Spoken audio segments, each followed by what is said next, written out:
ଆପଣ ନାଁ କ'ଣ? परशुराम गंड ଗାଁ लालपारा ଜିଲ୍ଲା नवरंगपुर।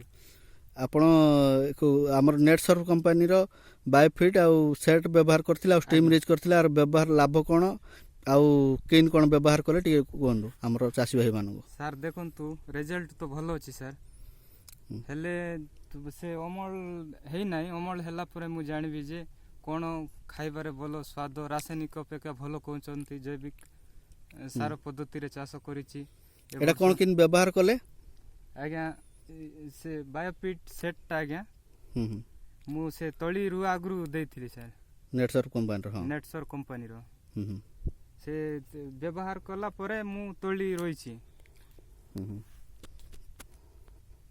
ଆଉ ସ୍ମିଥ୍ ରିଚ୍ ଏବେ ବ୍ୟବହାର କରିଛି, ସେ ଫୁଲ ଫଳ ବଳ ଅମଳ ହେବ ବୋଲିକିନା।